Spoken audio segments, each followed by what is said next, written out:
Agak tegang ya, agak tegang ya. Hai semuanya. Aku ada satu pertanyaan, siapa yang suka main game? Apa ya?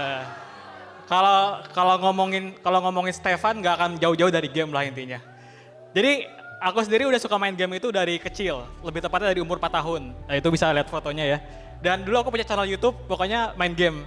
Nah, tapi ada satu hal yang nggak pernah aku sangka, yaitu dulu yang awalnya main game cuma sebagai hobi dan having fun, sekarang justru jadi bagian dari mereka yang bisa bikin gamenya. Oke, next. Nah, sebenarnya jauh sebelum kita masuk ke dunia game development, kita tahu kalau misalkan game itu sering banget dapat stigma negatif, ya kan? Kata orang game itu bikin males, bikin orang nggak mau belajar, nggak ada manfaatnya. Apakah betul?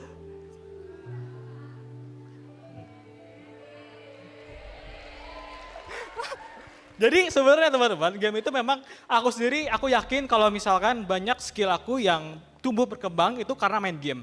Karena sadar gak sadar, ketika kalian main game ya, itu cara kalian untuk berpikir logis, menyelesaikan masalah, menyelesaikan puzzle, itu semua kepake di saat dalam kalian kelas. Karena aku yakin, kenapa aku bisa pelajaran yang sulit, matematika, fisika, itu karena main game. Karena kalian sadar gak sadar itu terlatih kuat otak kalian.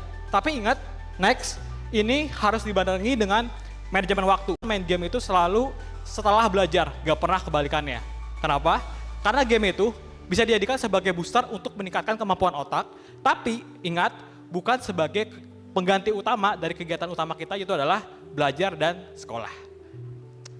Nah, ketika masuk mulai dunia game development, aku sadar kalau misalkan dunia game itu sangat luas. Jadi gak cuma coding doang, ada yang harus bisa gambar 2D-nya, ada yang harus bisa bikin model 3D-nya, ada yang harus bisa bikin musik, bikin cerita, storytelling, orang public speaking, marketing juga sangat diperlukan.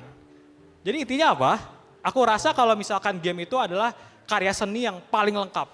Karena ini kayak tempat semua orang bertalenta, kreatif itu berkumpul jadi satu untuk nyiptain satu karya yang bisa dinikmati oleh banyak orang. Jadi semoga nanti kalau gameku udah rilis kalian bisa menikmati gamenya lah ya.